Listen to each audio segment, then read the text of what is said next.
எடுத்து வர்றானோன்னு ஒரு டவுட் வரும்பொழுது ஒரு ஆள் தனியா போவாங்களா? எதிரிகள் படையெடுத்து வர்றான்ற பீதி மக்களுக்கு. அப்ப மக்கள் பீதியில் இருக்கக்கூடிய நேரத்தில் ஒரு 10-50 பேர் அனுப்பி விட்டு போய் அல்ல வேற ஆளை முன்னாடி விட்டு என்ன ஆழம் பார்த்துக்கிட்டு அப்புறம் தானே தலைவர்கள் எட்டி பார்ப்பாங்க. என்னன்னா இப்ப முதல்ல ஓடுறாங்க, தன்னந்தனியா போறாங்க, யாரும் கூட்டிக்கிறாம போறாங்க. அப்ப இப்படி எதுக்கு போக முடிஞ்சு? என்ன தைரியம் அது? வல்லாஹு யாசிமுக மினன் நாஸ், மனிதர்களிடமிருந்து அல்லாஹ் உம்மை காப்பாற்றுவான், பயப்படாத, தைரியமா அடி சொல்லிட்டே மனிதர்களால் உனக்கு ஒண்ணு வராதுன்னு அவங்க கிட்ட போய் சொல்லு. உங்களால் என்னை ஒண்ணு பண்ண முடியாது என்று மக்கள்கிட்ட டிக்ளேர் பண்ணிட்டு இந்த போதனையை செய் என்று சொல்லி அல்லாஹ் சொல்கிறான் குர்ஆன்ல.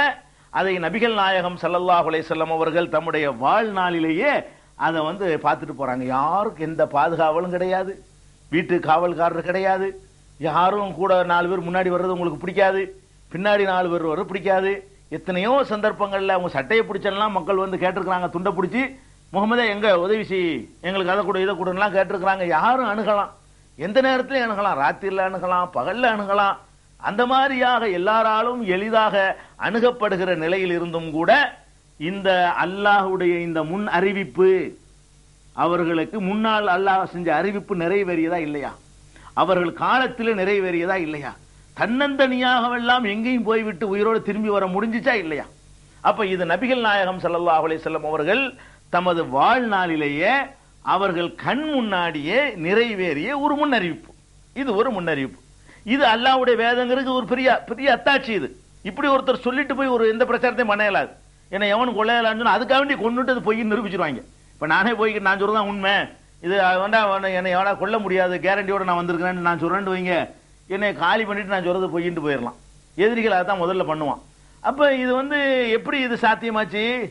இப்பதான் நமக்கு நம்பிக்கை, இது அல்லாஹ்வுடைய வேதம் தான், கண்டிப்பா இது கடவுள் சொன்னா தான் இது நடந்திருக்க முடியும்.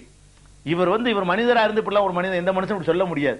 இவ்வளவு தைரியமா டிக்ளேர் பண்றாரு, முடியாதுன்றாரு, தனியா போறாரு, பாத்துக்கடாங்கிறாரு. அப்ப இந்த மாதிரி அவர் சொன்னதா இருந்தா என்ன அர்த்தம்? கண்டிப்பா அல்லாஹ்வுடைய தூதர் தான். மனிதனா இருந்து சொல்ல எவனாலையும் இந்த உயிர் போகுங்கிற ஒரு ஆபத்தான சூழ்நிலைக்கு போகவும் இயலாது, என்னை கொல்ல முடியாது டிக்ளேர் பண்ணவும் இயலாது. நிரூபிச்சு காட்டினாங்களா? இது அவர்கள் வாழ்நாளிலேயே நிகழ்ந்த ஒரு முன்னறிவிப்பு. இன்னொரு முன்னறிவு, ஊரை விட்டு விரட்டப்படுறாங்க. எந்த மாதிரி விரட்டப்படுறாங்க? சொத்துக்கள் பறிக்கப்படுது, ஆடைகள் இல்ல, அணிகலன்கள் இல்ல, நகை நட்டு இல்ல, பணங்காசு இல்ல, எல்லாம் பறிக்கப்படுது. அவர்களும் அவர்கள் தோழர்களும் ஊரை விட்டு விரட்டப்படுறாங்க. விரட்டப்படும் போது திரும்பி மதீனா மக்காவுக்கு வருவார்னு அன்னைக்கு கற்பனை பண்ண இயலுமா?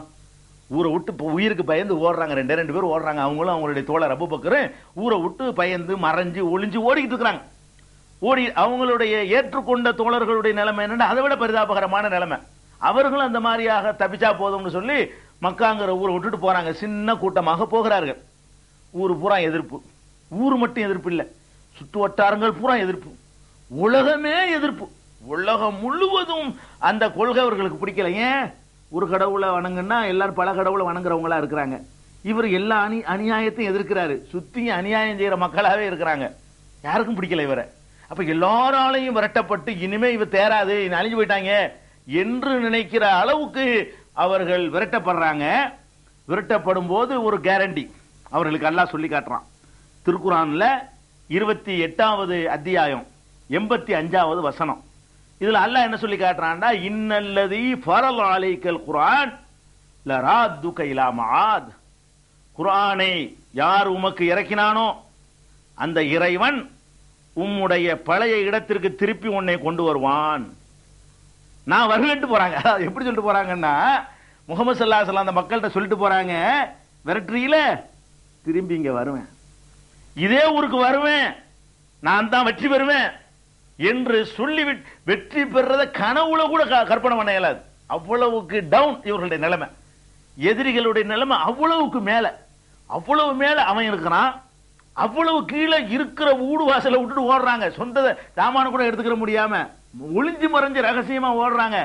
ஓடும் போது கேரண்டி வருது, முகமதே திரும்பி இங்க வருவாய். இத உலகத்துக்கு அவங்க சொல்றாங்க. அல்லாஹ் அவங்களுக்கு சொன்னதை அவங்க உலகத்துக்கு சொல்றாங்க, திரும்பி வருவேன்.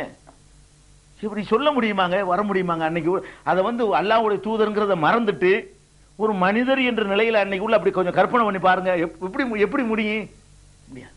அப்ப உண்மையிலே அவங்க மக்காவுக்கு போகலன்னு வைங்க, அதை வச்சு அவரை பொய்யின்னு ஆக்கிடலாம். அவர் கொஞ்ச நாள்ல சாயம் வெளுத்து போயிடும். உண்மையா இருந்தா தான் ஒருத்தருக்கு இப்படி சொல்ல முடியும். விட்டு அடிச்சு பார்ப்போம், அடிச்சு பார்த்தாருன்னு வைங்க, திரும்பி வர வேண்டிய நம்மளும் கூட சில நேரத்தில் சொல்லுவோம், அப்பதான் செய்ய போறேன், நிறைவேறாது. எத்தனை